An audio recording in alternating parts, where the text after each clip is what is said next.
everyone, welcome back to our in-out crowd. Even though we are still staying in, we are still very much out. And especially this week because we are kicking off a week-long digital event celebrating and commemorating LGBTQ plus History Month. We are specifically looking at the impact that queer culture has had on the mainstream with everything from music, fashion, comedy, art, and so much more. We honour all of those that came before us by wearing tight trousers, loud shirts, exquisite hairdos, and of course, most importantly, lip-syncing Lady Gaga lyrics behind our masks in public while waiting for the bus stop. Including honouring those that came before us as part of Queer History Month, I have decided to take it upon myself to wear the Pride flag colours each day of this week, starting off, of course, as you can see, with red. And the original Pride flag, designed in the 1970s, 1978, I believe, to be specific, red symbolised life, meaning both in the sense of, oh, honey, you're giving me life, but also in remembrance for the lives lost in our community, the life we continue to live proudly, and also for the lives of those all around us. And as you can see, I've got my little glittery MC hat on, which can only mean one thing. It's performance time, darlings. Thanks to funding from the National Lottery Heritage Fund, Shaper Caper has spent the last 18 months working on Hear Me Out, an LGBTQ+ oral history project aiming to capture stories about LGBTQ+ lives. And what fabulous lives they are. This week, we are delighted to premiere short films each day that are drawn from the stories we conducted. Here is the first of those films, called Life in Colour. We hope you enjoy.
talking about the lives around us and community, we are joined by a fabulous little community, which is the In Out Crowd Studio audience, whom I would like to join with us today.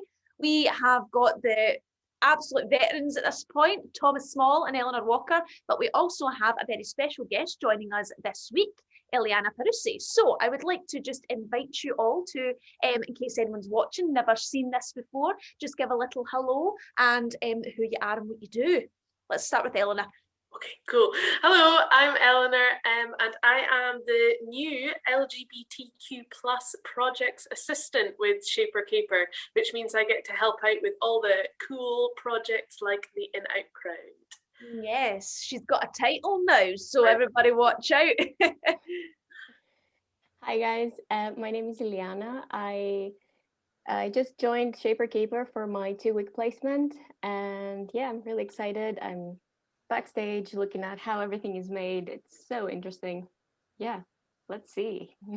Interesting, stressful, eye twitch inducing, but always fabulous.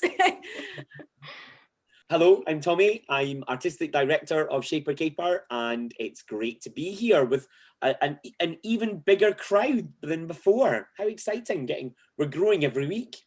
I know, just like a good hemorrhoid growing every week. Put a little bit of glitter on it, and that's basically the In Out Crowd there in a nutshell. We have, of course, got some fantastic special guests tonight on our Raising Lays and Current Affairs. We've got the wonderful Becky Kaufman, who we showed a little snippet of an interview last time on the In Out Crowd, and we are also joined by another fabulous organisation based in Scotland helping our community, which we'll find out who they are in just a moment. But we also have lots of other special guests for our history event this week. We have got Dundee drag queen extraordinaire, Miss Peaches. We have got some teachers joining us who we've worked with before from Downfield Primary and also from Braveview High School. And we are also joined by Mamoru, who is an artist making work for young people, specifically children. We also have got the amazing Jake Evans, who is a dancer that we have actually worked with before, who is a contemporary Vogue maestro.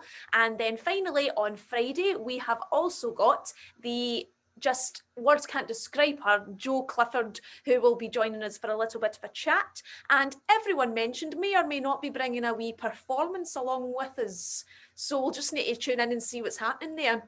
Everyone, any of those particular, of course, we're looking forward for everybody. Of course, that's a given. But is there any one particular person that you're particularly looking forward to seeing, Eleanor?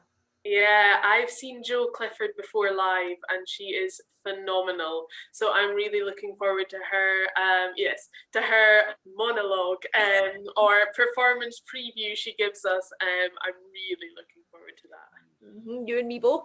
Eliana, anyone you're particularly gravitating towards? Yeah, same as you said, Alex. I think I'm looking forward to everything. I think this week is going to be so educational, especially the interview you're having with the school idea. Yes. No, that's it. You know, it's all just kind of an idea floating around in the ether. We don't want to give too much away, you know. Yeah. Then people might go, oh, you know, it's like when you read the blurb in Sky and you're like, oh, well, I don't need to watch it now. I've already read what happens. Thomas. Well, I'm really looking forward to seeing Jake, because I am obsessed with all things Vogue. That may or may not have started with my obsession with Madonna and, you know, her cashing in, ka-ching, with the Vogue kind of movement. And yeah, I'm just really looking forward. I've seen lots of stuff that Jake has done online, and he's just extraordinary. And I've also worked with Jake in a studio, and he's just a really brilliant person to work with. He's a really brilliant artist, and I'm really looking forward to what he's bringing on Thursday. Absolutely. Well, I don't want to be like, oh, you know, full circle, everyone gets a mention, but genuinely really, really excited to be face-to-face, well, digitally face-to-face with Miss Peaches, because, well, it wouldn't have been, I was going to say last year, but last year we don't talk about last year. The last year before that, Miss Peaches hosted Dundee Pride, and they were just so brilliant. She was like so warm, just had that Dundee charm, but also like just totally glamorous and gorgeous. And it's just, yeah, I just love that kind of style of drag particularly. I think Scottish queens always do it the best. Come on, Lawrence Chaney and Ellie Diamond. Anyway, really looking forward to chatting to Miss Peaches, because I'm sure she won't be far behind on the old drag racing. Now, of course, with all of that, we have got Drag Race, we've got Pose, we've got all of these amazing positive influences in our community, but that doesn't mean that all of the work is finished, and there's always new things to be chatting about within our community. And I think that we're going to have a wee look at them on tonight's news and weather. Girl. It's raining men. Hallelujah, it's raining men.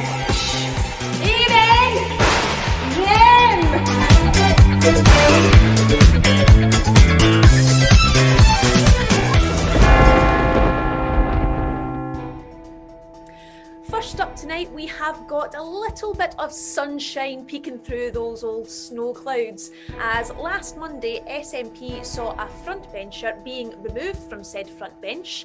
That person was Joanna Cherry, pictured here, showing us just how much tolerance and respect she has for particularly the trans community.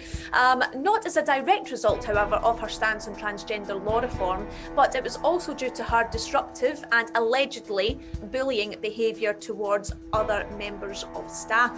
Now, despite my own personal views on Joanna Cherry, she has also received horrendous abuse online, including threats to her life and safety, which is completely unacceptable, and we do not wish that on anybody.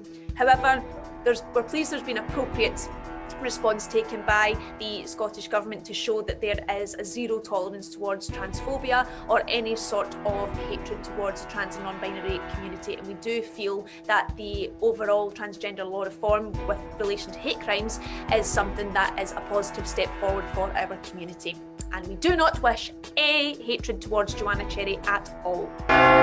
We also have a beautiful rainbow cascading across the sky, as unfortunately Maureen Cohen, who was the UK's first openly lesbian MP, has unfortunately passed away at the age of 92. Labour politician Maureen Cohen represented Northampton North from 1974 to 1979, and she campaigned heavily on gender issues. Current Labour leader Keir Starmer called her a champion of women's rights who, quote, faced awful discrimination, including from within our party, but her courage paved the way for all those who came after. We couldn't agree with that statement more. We thank Maureen Cohen for all of her time that she served in government, and we wish her family the best of luck as they move forward with their grief. And again, we thank all of those who came before us for their work in making today a better and brighter place for our queer youth to live. There is also a pinker hue in the sky, which means that despite lockdown, two major organisations are still supporting our community where we need it most, particularly for our trans and non-binary siblings. The Scottish Trans Alliance and Pink Saltire are making waves in building and supporting us all through these tough times, especially recent tough times over the last year, which shall remain nameless. So we're going to have a deeper dive into that on our current affairs section, or as we like to call them, our Raisin Liaisons.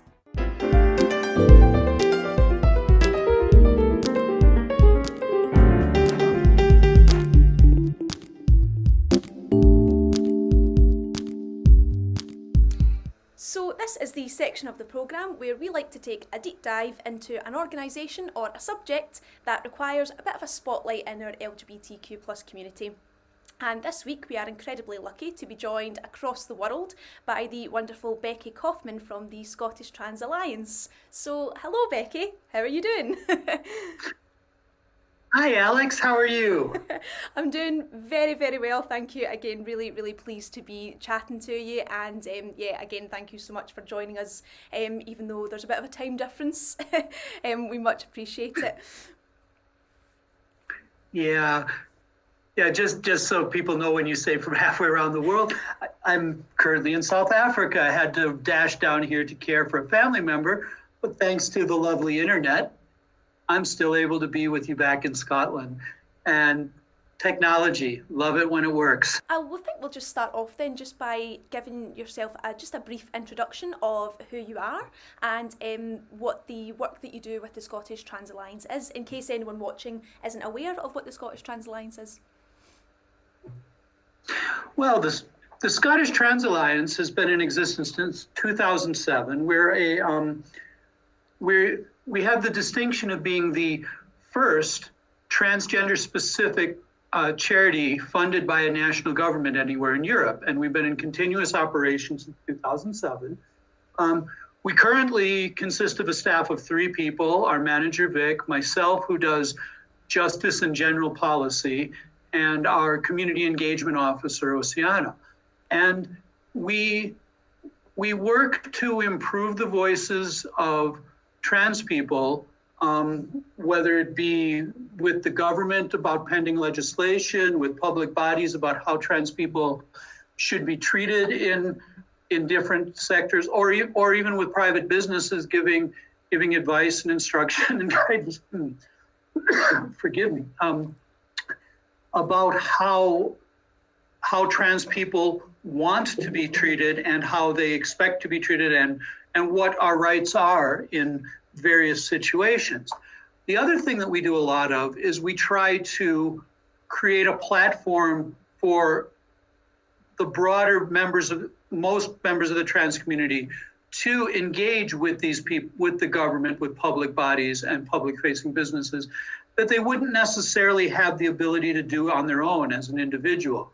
We consult with the community about what their needs are and what their wants are, and we try to then bring that case in front of various people and try to work really hard to make that better.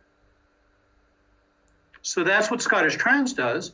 And I, by this point in the conversation, you'll have quickly picked up that I'm not originally Scottish.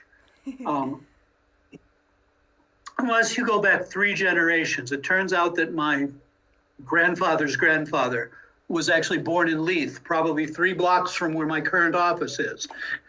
Small world. Absolutely. But yeah, so I retired from a career in the United States and moved to Scotland to work on my master's degree, which I've subsequently gotten a couple master's degrees from the University of Aberdeen. And I got involved with Scottish Trans Alliance back in 2013. And it happened to be that my career back in the United States, I worked in the prison service in the state of Wisconsin. And because I also I basically grew up in a police station. My dad was a police chief in a small town in the upper Midwest in the US. And so I understand how that part of the system works. And because I am that unique combination of a person who understands how the criminal justice system works, and I'm also a trans person and an advocate for equality and human rights, I found myself in the somewhat unenviable position of having to be the person to go in front of the various criminal justice agencies and tell them they're getting it wrong. Now, when they get it right, I like to tell them they get it right, too. Funny, wrong comes up more often than right. But, the positive thing is they're trying, some of them, and some of them are just very trying. But, so I come to activism quite honestly. I walked my first picket line in 1969 when I was 7 years old. Wow. By the time I was 12, I was being dragged out of classrooms by my ear for standing up in the classroom and telling teachers that they weren't allowed to hit my classmates. I went to the University of Wisconsin-Madison, which was a hotbed of the anti-Vietnam War protests and had a really strong culture of protest. And also, though, and it's interesting because Wisconsin is really got a really strong thing about how activism and academia and the government can work together to make lives better. And that's something that you see very rarely around the world. So I come to this from that perspective of I can work within a system to try to break down the barriers that are in the system, because as we're all quite aware, trans people particularly, as a historically marginalized community, we know that we spend most of our lives on the outside looking in. Institutions and governments were set up by middle-class and wealthy white men for the benefit of middle-class and wealthy white men.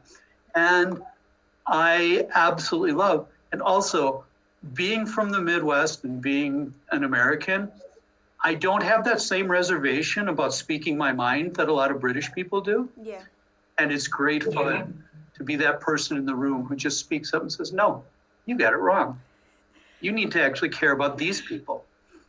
And so that's kind of in a nutshell how I come at what I do. I think that's fantastic. I think, you're absolutely right. We need the people that are kind of willing to stand up and sort of point out when something's not right or something is actually the opposite way, if someone's intentionally trying to do harm, which is something that I know that I've personally seen quite a lot on things like social media. We were briefly chatting about social media before we began our recording tonight, and you see almost a lot of people actively going out of their way to try and upset or offend trans people, non-binary people, gay people, and it's something that we come across just personally when we're doing the old doom scrolling, but I can imagine that as someone who is actively working in justice and social justice, that must be quite taxing to see oftentimes people in power seemingly trying to stop the rights and stop the progression of people in our community. Well, I think it's been particularly depressing recently because it's hard not to turn around and find somebody who's taking a cheap shot at trans people right now. Yeah.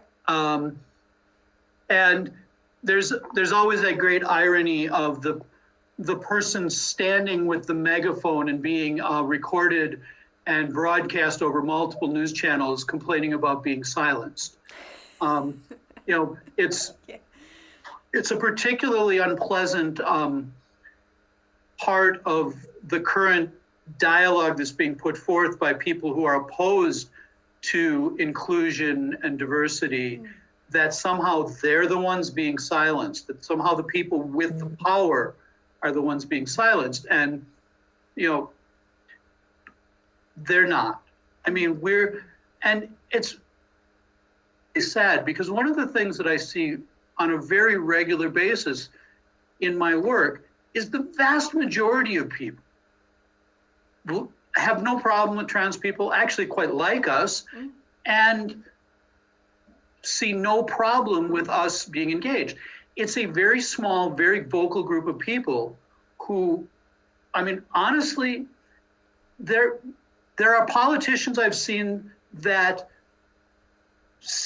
for some reason or another are willing to actually sacrifice the broader causes that they say they believe in to score a point against trans people.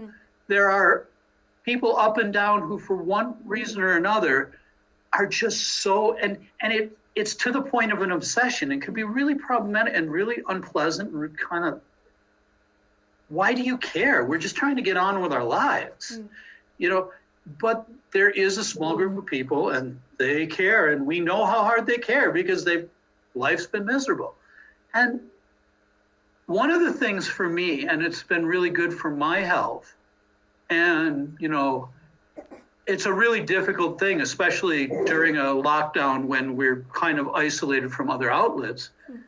And heaven forbid I sit here on this program and advocate that people turn off their computers and their phones, but turn off your computer and your phone once in a while. What's happening on Twitter isn't actually the real world. True. Twitter has this really unpleasant way of magnifying things. Um, people, if you ever sit back, and I've actually seen professionals do analysis of this, that when you look at some of these Twitter storms and you kind of follow them back to the source, it's usually a group of, less than 100 people who are all shouting it, and they're all shouting at each other. I have a strong feeling that in a situation like the current situation on trans rights, if you figure that depending on what estimate you use, trans people of all varieties make up less than 1% of the population. So if every single trans person on the planet has 10 friends or allies, and that kind of will average out, that still means only 10% of the population are either trans or cares passionately about trans people. I would argue people who are really opposed to trans people are only between 5 and 10% of the population. It means the other 80% of the population only cares about us when it's in front of them. And sometimes we get so distressed looking at the shrieking of that other 10% that we feel, and rightly, especially if you live on social media, you rightly feel under attack. And it's often really quite useful to take a step back and go for a walk in your own neighborhood. Now, and I know a lot of people do live in some really unpleasant neighborhoods, but go to some place where you know that you're safe. And think about how that shopkeeper that you always go treats you, and realize that they actually treat you quite decent. I love to go, there's a market near my flat in Edinburgh, and I love to go there on a regular basis. And over the years, I've built up a lovely banter with the woman who runs the market. And to the point that even if we happen to be, one year when we were traveling down here to South Africa for Christmas, we actually traveled on a Saturday, and she stopped us as we were pulling our suitcases through the market on our way to get the bus to just ask us how we were going on our trip. It's the world around us. Sometimes it feels really scary, but actually most people are kind of decent. And that's what I work for, is to help people remember that even in really scary times, it is a scary, stressful time. I'm not pretending that it's not. Of course. There's a lot of good in the world. Yeah. And that's what I work for. And that's what gets me up every morning. And that's why I keep going, is because there's a lot of good in the world, and we need to connect that good. So yeah, that's kind of, and sometimes it just means step out of that social media bubble, because it's deliberately built to get you riled up. Of course. Yeah, apologies. I got a little bit emotional there actually when you'd said about, like Twitter's not the real world. I know that certainly myself and another non-binary friend that I have, and also a trans person that we work with, when she who shall not be named made particular comments around women and menstruation on Twitter just over June last year, that was something that, even though I don't even have a Twitter account, but I still seen it on the news, heard about it, and it hurt me so deeply and distressed me, as you said, to a point of I was so riled up, and it was just that phrase you said there, it's not the real world, and that's just one person, and just quantifying that and putting it into perspective of really the vast majority of people aren't talking about it, so it's not a problem, it's just the voices that shout the loudest are often the ones that we hear.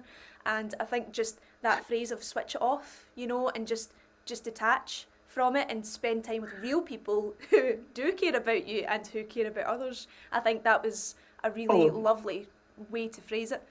And I think that's just a really super important life point in general, is the internet's a wonderful thing. I mean, I'm sitting in Johannesburg talking to you right now in Fife. 15 years ago, we couldn't do that. Yeah. And this is kind of cool.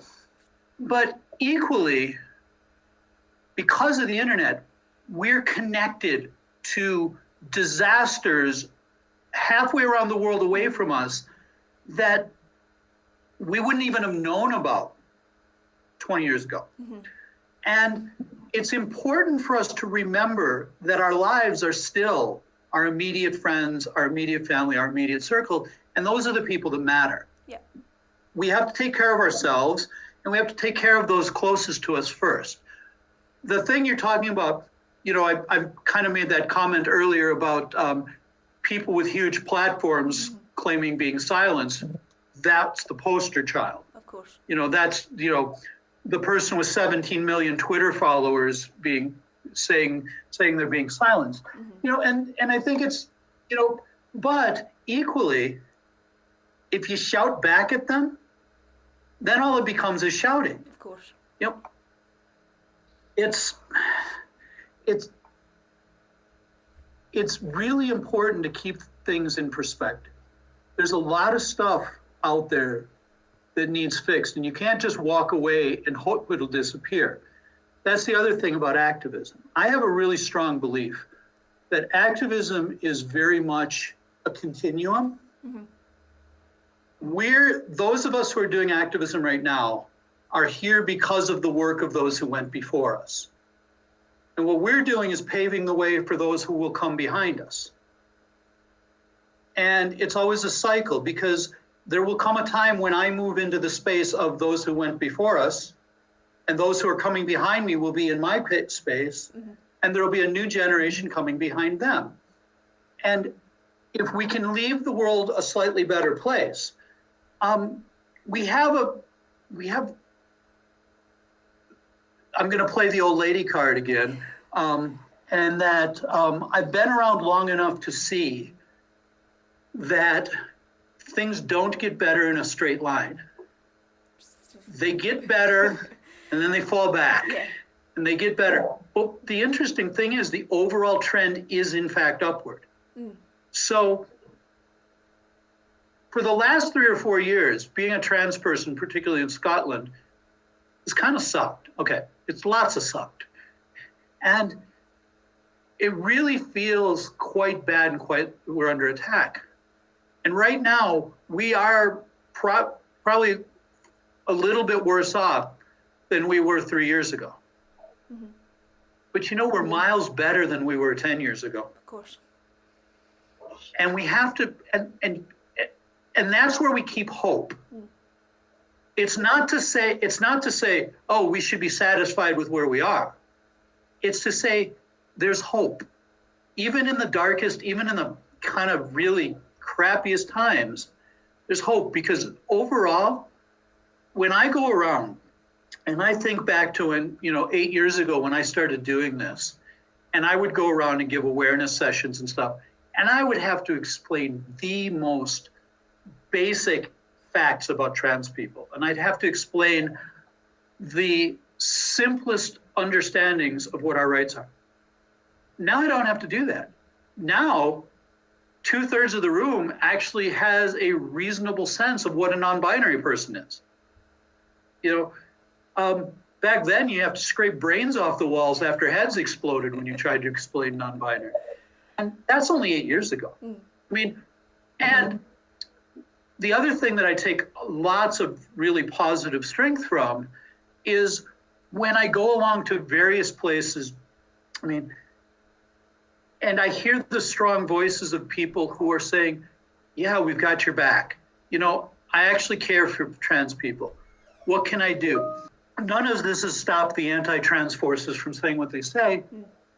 But it's quite interesting if you look, whenever there's an open letter about something about trans rights, they can usually get 50 to 100 people to sign theirs. And 300-400 people sign on to the pro-trans ones. There's more, it sometimes feels, because the anti-trans people have powerful positions in academia, it sometimes feels like academia is very anti-trans. And yet, the vast majority, and we're still doing regular training for various departments at various universities around Scotland because they want us to come in. They want to talk about trans people and they want to learn. And yeah, there's a lot, there's that negativity and there's that crankiness in the background. But people are trying, and we're still out there working every day. And, a lot of attention is focused on the Scottish Trans Alliance around the gender recognition reform campaign. And we did quite a bit of work on that. But we never stopped doing the other stuff we do. We never stopped doing the awareness training and the work with people up and down the country, public bodies, universities, the NHS that we do. And we continue to do this. We're working right now very hard on preparing a campaign to improve not just access to, but the quality of healthcare for trans people. Yeah. Watch this space. We should be launching our campaign in the fairly near future, in which we want to talk about how can we make, not just let's create more appointments at the gender clinics, but let's have a serious conversation about the delivery model. Let's talk about, more creative ways for trans people to access healthcare, more creative ways for that healthcare to be provided. Mm-hmm. We very seriously are trying to make the case up and down the NHS and to people, in power in the government, that the gender clinic as the gatekeeper is a broken model, and we need to have better ways to go about it. We're obviously, and anybody who is on all that Twitter and stuff knows that there's tons of stuff going on around hate crime legislation right now in Scotland. And that's my particular area of stuff. And I can tell you honestly that there's been a lot of work going on that isn't necessarily visible in the public, but has an impact, and down the road will have an impact on trying to make things better. And I'm, like I was saying before, being that Midwestern girl who tells it like it is, I don't have a problem going into a meeting with a cabinet secretary and saying, you got this wrong.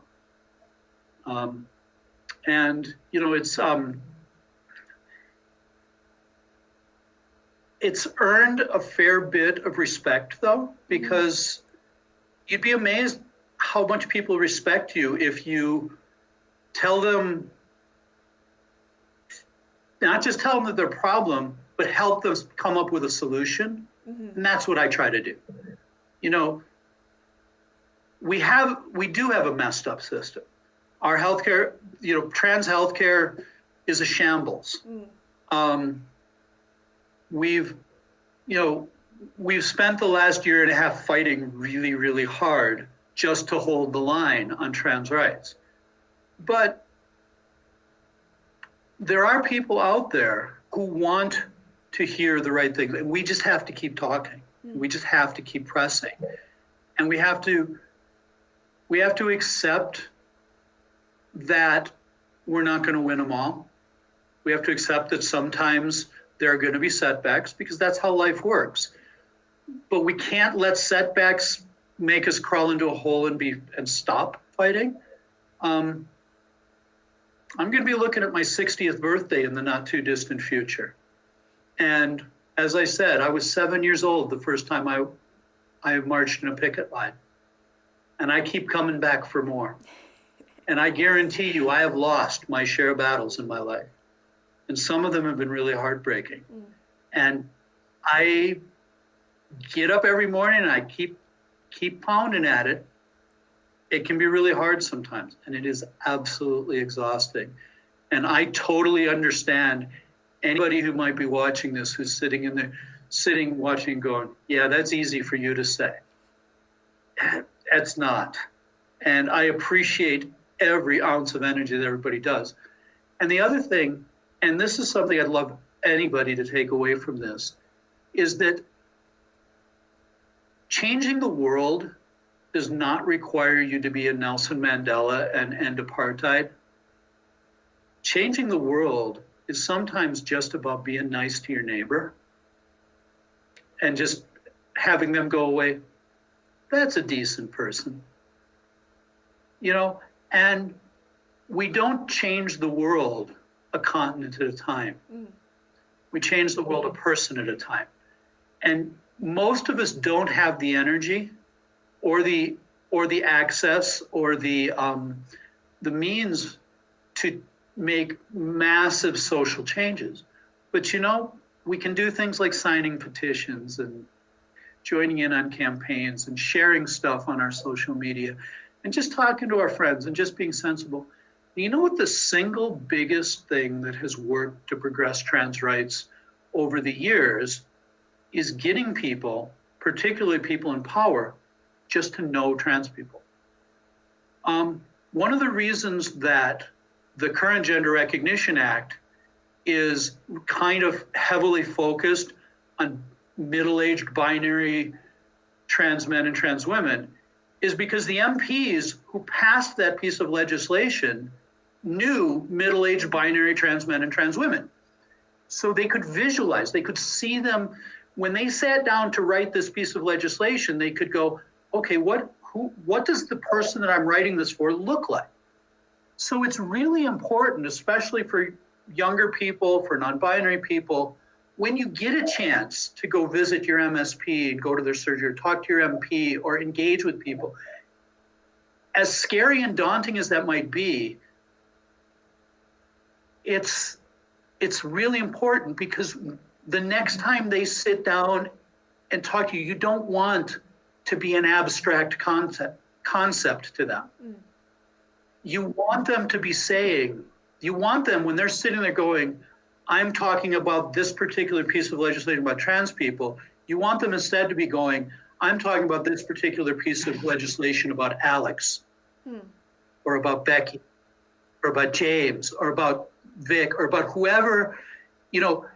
It's about personalizing it. It's about having people know you, because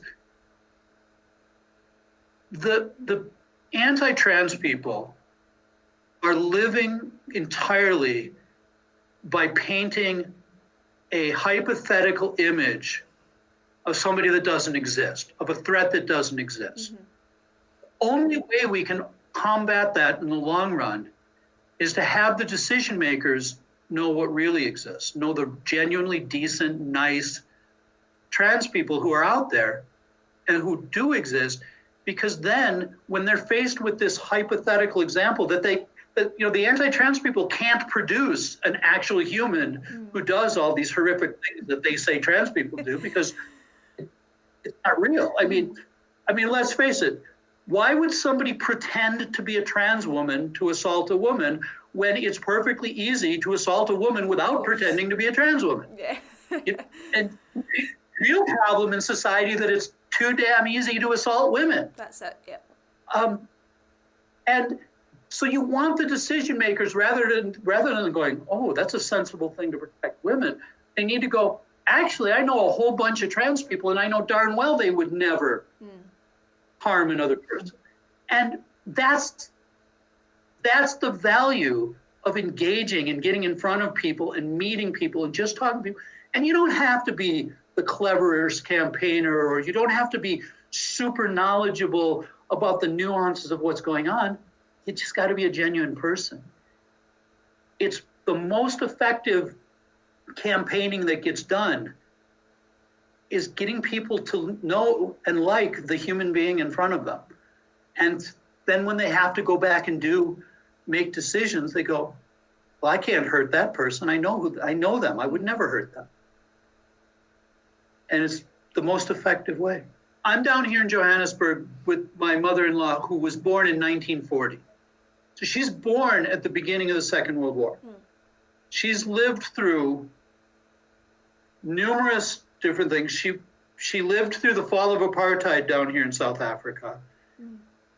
She lived through going from hardwired landline phones to everybody carrying around a mobile phone and computers and a lot of struggles.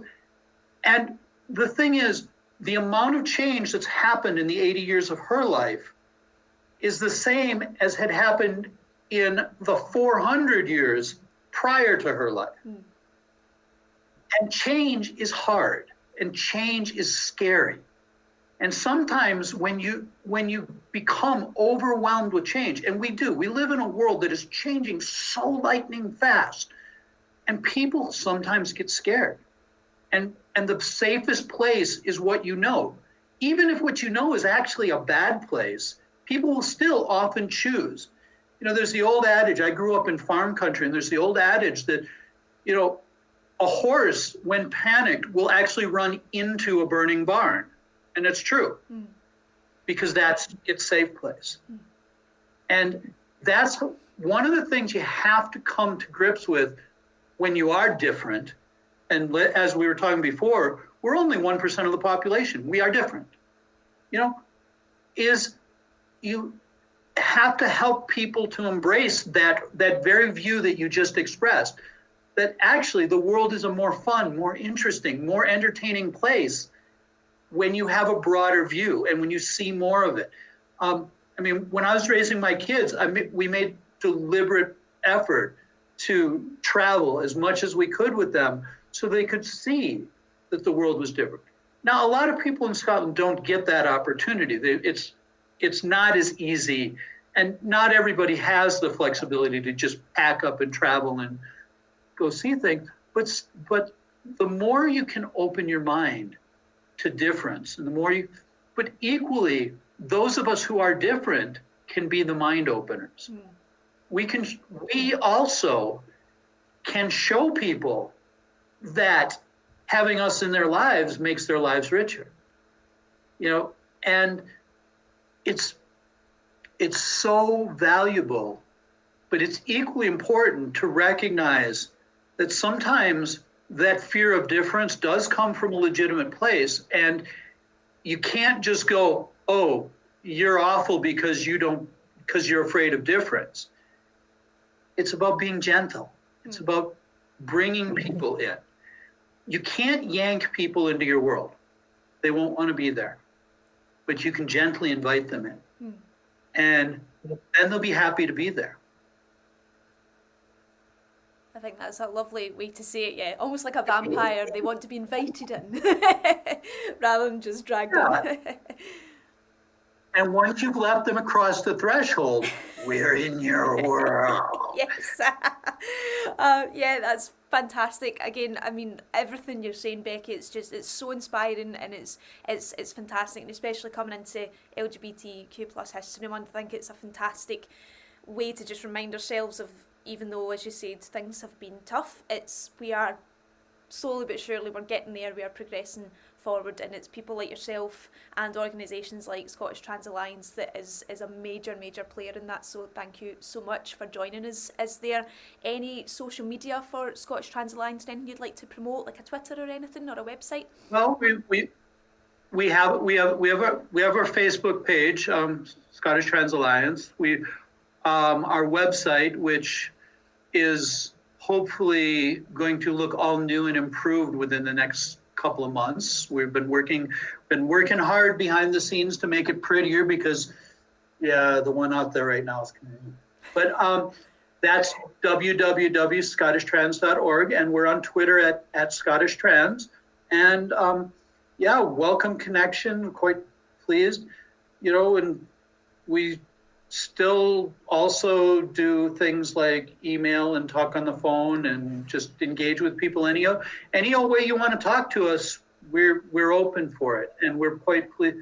You know, we genuinely, sometimes, because a good number of us are sort of, you know, I call myself a policy nerd, you know, and we are policy nerds, but we're also very much about trying to do as much community engagement as well, because we want, you know, first of all, it's no good being a policy nerd if you don't know what it is what the community you're supposed to be speaking for wants.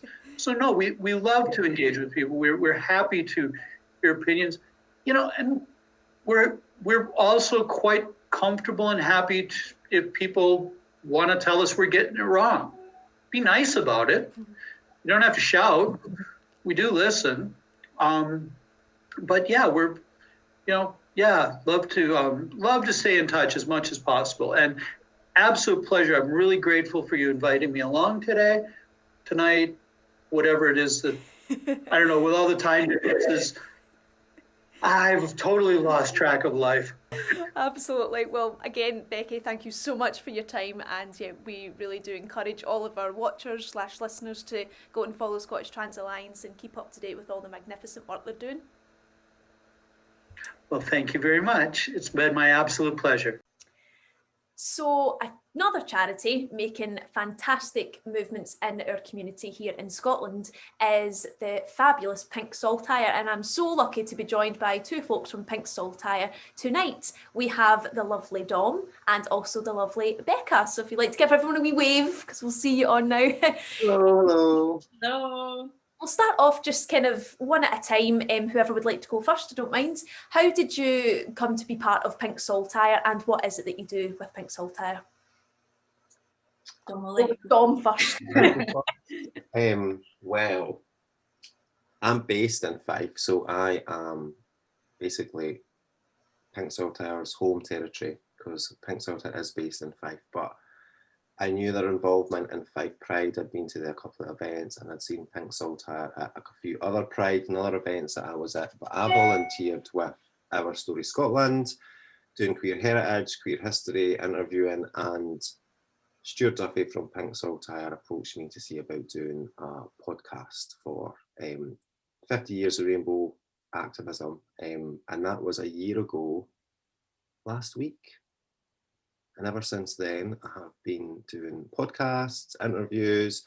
I headed part of the Rainbow Responders Project, which was a nationwide mental health programme for LGBTI plus people during lockdown. And since that came to a close, we've been presenting the findings of that. I'm still working with everybody that contributed and had an involvement. It's been great turnout and great to see people's capacity build and the relationships that they've made. And it just goes from strength to strength. And then right now, I am now doing a counselling service. I'm a trained counsellor, and I am offering LGBTI Fifers free counselling. And that's taken off just now. We're trying to make connections with all services that provide care or support or COVID aid to the community, just to make sure that the LGBTI community isn't left out of that, and that everybody's well trained and knows how to get rid of those barriers, so we don't have to do the work, just so we can be a bit more inclusive and we build back better, as they say, out of lockdown and all the rest of it. But that's my big bio. That's my big involvement. Lovely. Thank you so much, Dom. And Becca? Yeah, mine was a weird one, actually. So whenever the first lockdown happened, I was made, I basically lost my job, everything. I was one of the ones back home, going on the dole. And I seen an advert for Pink Saltire who were looking for helpers for rainbow responders, and they needed to have like a background in mental health and mental health training, which I did not have, but I thought, I am desperate and I'm going to blag. So I had a job interview with Stuart, and to be honest, my background for the past 5-6 years has been, I guess, entrepreneurship, but also a lot of digital marketing. So whenever I didn't get the job, because I think we all knew it was quite a stretch, Stuart gave me a call and said, you know, I have a budget to do some marketing. So I helped do the marketing for the Rainbow Responders project. And then, you know what, I fell in love with the team. I fell in love with what they were doing. So when things started to pick up for me, I was still donating time to help Pink Saltire with some of their bits and pieces. And now I'm back again for about 4 months helping them. And it's mainly just producing a long-term plan so that digitally Pink Saltire has the resource and the ability to reach anyone and everyone in COVID, because as we know and what we've learned from COVID, whether it's in the LGBT plus community or beyond, is everyone needs to be catered for when it comes to digitally being connected and being online and getting resources and help that they need. So that's the big plan for me, is to work with the team at Pink Saltire to make sure that we're ticking every single box. Amazing. Yes, many boxes are needing ticked. That is me. No, many boxes are needing ticked, unfortunately. And as you said, Dom, I think there's a tendency for marginalised groups like ours often do get left behind in terms of the bigger picture in society. So I think it's really great that Pink Saltire are not letting lockdown come in between the work that you do and the community. What are some main challenges that Pink Saltire has came up against for either individually or as a organisation, and how has the organisation managed to get through that and be resilient and still be able to reach out to the community that so desperately needs the work that you do? Again, I'll just come to you first, Dom. Oh, I'm not sure where to start. Not that there's lots of challenges. It's not that there's lots of challenges specifically for Pink Saltire, but it's a challenging time. And I think that for us, having our enthusiasm and our, no, we can still do this during lockdown. We can still do this during ever-changing circumstances, new strains, vaccines, lockdowns, partial lockdowns. We can still do it. We can still deliver services. We can still use this as an opportunity to, like what you're saying, train other services, embed ourselves in other communities, and kind of overlap, and how we've all got that in common right now. We're all in different boats, as they say, but the same storm. But we should maybe find a harbour and kind of do some work together while the seas are a bit choppy. And that's really what we've been doing. And the biggest challenge to that is I don't want to say convincing people that it's possible, but maybe saying don't be too stuck on the challenges and see what can be achieved, what's worthwhile right now. It might be a challenge, yeah, but the ends will justify the means. But that's been the main challenge for me, working for Pink Saltire, is like saying, no, we can still do this. Let's get on. Let's keep it going. Why not? Absolutely. I think there's been a lot of discussion over the last year or so in terms of what is essential work. And I use the air bunnies because, of course, your postal service is essential, all healthcare is essential, all education, all these things are essential. And so are charities like Pink Saltire and Scottish Trans Alliance, Becky Kaufman, who we were chatting with earlier. It's that, in my opinion, is suicide prevention, it's mental health improvement, it's community building, it's all of these things. It's not just as simple as essential, not essential in terms of being in person, you know. Sorry, I was kind of got caught up in what you were saying there, Dom, but Becca, I don't know if you would agree with Dom and myself, or if you have anything else to add. Yeah, totally. I think my eyes were completely open because I have mum and dad help me out, loving, understand family around me. And I think the biggest thing for me when I started working for Pink Saltire was like the hard truths, you know. I think there's so many LGBT plus people that see things in the news and they are aware of what's going on, but they're too afraid to delve deep into what some of the real issues and challenges are. And I, for one, it's not that I wasn't that person, but I didn't really even know where to access that kind of information. So whenever I started working with Stuart and the Rainbow Responders project in particular, it was a case of people are actually dying. There are people who are going back home where they're not welcome and their mental health is dipping and they don't have the resources. And there's so many underrepresented, teeny tiny groups in us as a community that no one even stops to think are any, I don't know, are just still just the exact same as us, daily struggles, daily issues, and there's no resource there for them to go to. So that for me was a huge eye-opener. How to just cut all those lies and say, no, you are important, of course you are, no matter who you are, where you're from, what you identify as. You know, these LGBT plus services are uniquely out there for you, and whether you feel a little bit down day by day and you're starting to notice changes in your behaviour and your sleeping pattern, your diet, anything, you know, that's why we're here. And even if it's, as Dom had put it, was for a little mental health MOT, which can lead to bigger things and bigger discussions, you know, that's why we're here. So I think the biggest challenge for me is giving all the projects that we do enough attention and making them really accessible for anyone and everyone in the kind of language that we use. Because you don't want to scare people and constantly bog them down. But equally, you know, you want to just show that we're here as is, well, from my marketing side. Yes, Becca, absolutely. That's totally right. And I think what you were also saying about not just necessarily for the big crises, again, I say big because it's different for everyone, but I think sometimes our community is so, I've said this and I feel like every interview, but our community is showing time and time again how resilient we are. It's things are in a slow, gradual incline, but then there are certain parts of it that feel like they're on a decline, and then it feels like gets better year by year, day by day. It seems to be different. So I think it's great that Pink Saltire people, even just individuals such as yourselves, have got that kind of drive to really help people, whether it's a complete catastrophic week that they've had, or just actually I'm feeling a little bit down and I need to talk to someone. It's great to have those in between steps as well. We undervalue our own worth, simply as that, because we've been taught that. We've been taught not to hide who we are and to be proud.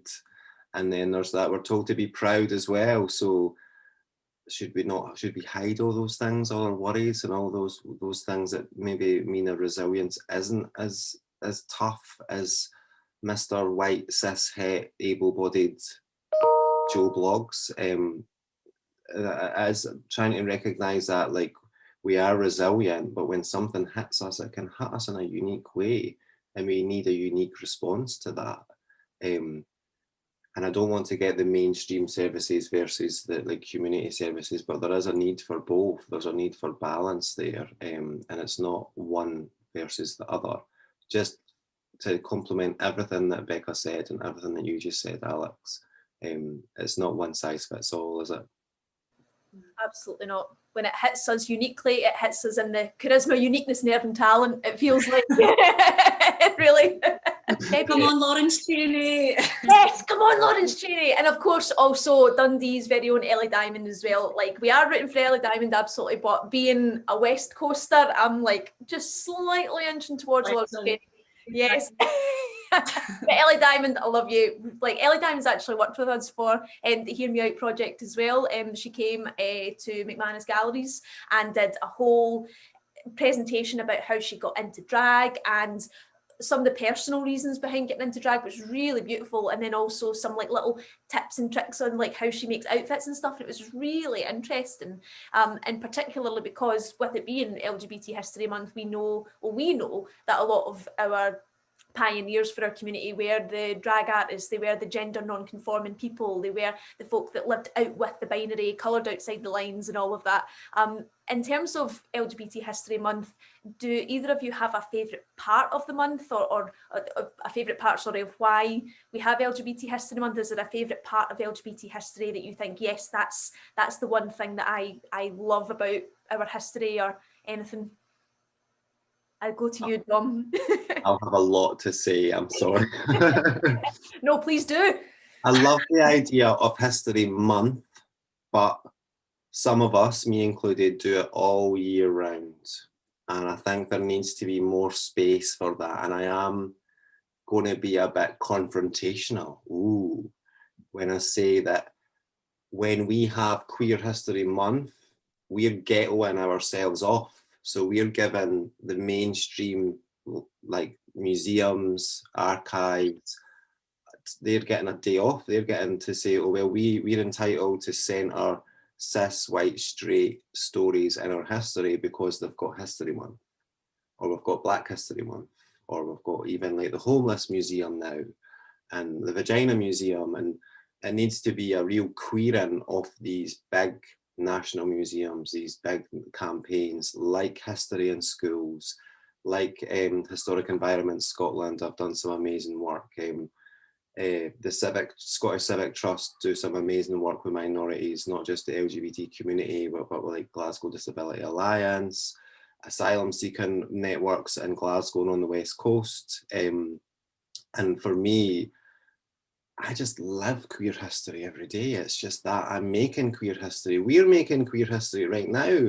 This is going to be on the record. This is going to be, this is it. This is a part of queer history. And I suppose to go right round, that's what I like about History Month, is the events and getting to meet people and interactions with audience. And I've got the privilege of reading LGBT like stories to people, and when you read lived experience from somebody 30, 40 years ago, and there's a 15-year-old in the audience, it just gets it, because it's the language that they use to interface with the world. And when you see that on somebody's face, I would just want to jump up and down and say, can I do this every day, not just February, all the time? So yeah, that's my bit. It has to be, we should have like Queer History Fridays. Every Friday should be Queer History, and we should do that across the UK, so it's not just 1 month. It's funny you say that. I used to do work with a high school in Falkirk, Denny High School, really brilliant high school for kind of creative work. And they had anyway, I don't know if they still do, I've not worked there obviously in a while, but they used to do Purple Friday every single Friday. And like all the staff and like students were encouraged to wear purple. There was like a little table that everyone could meet at lunchtime to talk about being LGBTQ. They could just kind of go and like bring along a friend. It was for allies as well. And I just thought it was just so, and I came in like, I was like Alice in Wonderland, like, oh my gosh. They were like, it's just normal, we've done this for like years. But again, it was like, I'm not that old, right? Like I was at high school not that long ago, and this would have been like a no-go. So I think it is, even just for one school in Scotland to be doing that is such a massive improvement from even like 10 years ago. You know, it's fantastic. Becca, do you have a favourite part of History Month or favourite part of queer history that you like to think about? Oh, you know what? It's so funny. Again, just from working with Pink Salter and getting to know Dom, I'm just like, my mind is blown, like absolutely blown about the information out there that I've never even thought about looking at before. I think honestly, my only gateway into the history of LGBT plus was like my aunt is gay, and she came out in the 70s, and she was a minister's daughter, which was totally nuts and unheard of. And even just, you know, when I came out and we would sit and have pizza and a couple of beers around her house, literally just hearing her stories, I was just, it's nuts. So she was telling me about all these clubs and stuff and sneaking at the house and having to hide this for so many years. I know that way. I just remember thinking there should be a book. People should be able to read this and learn about this, which is nuts because it's been done and it's been documented for decades and centuries. So I think this is probably the first year that I've just been completely engrossed in LGBT plus History Month. I've just dived straight in, and a lot of that is thanks to Dom and thanks to Stuart and everyone at Pink Salter. But I would say the thing I'm most looking forward to this month is the 14th of February, when we get to basically go out and ask people, all right, it's Valentine's Day. It's not the best Valentine's Day in the world because we're all inside. Like, tell us your first loves, tell us your first, I don't know, like, well, first enjoyable love that wasn't a conformity to who you're meant to be attracted to, all those things. So I think the 14th, whenever we start putting out stuff and we want user-generated content and people to tell their stories so we can archive them for them, I think is what I'm so excited for. And it exactly goes in what Dom said. We're like, we are literally creating history right now. How cool is that? It's amazing. No one has ever given us this much attention. And I don't know, just so many years, whether you're an ally or whether you're part of the community, just wanting to hear these things. I can't wait to hear everyone's stories. Whether it's a cheeky lynching polo, or it was a classic for many people, or if it was like at schools behind the bike shed and nobody knew. So I think that for me this year is what I'm most excited for is Valentine's Day, because we're stuck inside. So let's just reminisce and talk about our history. You've just told, I want to scrap everything I said, and it's that. It's when you tell that history and then you get the stories back. People tell you their stories as well. It's that. That's the bit that I like the most about. It doesn't matter if it's a badge or, like you're saying, polo. Everybody's got a story, and when somebody tells their one story, then we get queer history just unravels before us, and I love that. It's so exciting. It's just what you said, and I'm hoping that you might have a niece one day to sit and drink beers and have pizza with and tell her all these stories as well, and then Auntie will be involved in those stories too. Oh, I love that. I mean, some of the stories I will not mention because they're probably for 18 plus, but you know what, most of them family friendly for you. Yeah, just like, you know, there's like a watered down version you get when you're 10, and then come back when you're 18, and then we'll go out, we'll have a tequila, we'll talk. Well, honestly, thank you so much, both of you, for your time this evening. I really appreciate it. Everyone at Shaper Caper and then Out Crowd really appreciates it. And it's just really great to hear organisations like yourselves doing what you're doing and just talking about it and sharing your stories with us. We really appreciate. If anyone watching doesn't know where to find Pink Saltire, is there anything you'd like to promote particularly just now? Any social media platforms or websites or anything? Replace Becca, that's your job. I was just I'll also type them in the comments as well, like so I'll keep an eye. Yeah, so the main hub of where you can get all the information and any news or insights into where you can get any help that you need, any support, whether it's financial, mobile top-ups, someone to speak to, someone to listen to, then go to our website, which is pinksaltire.com.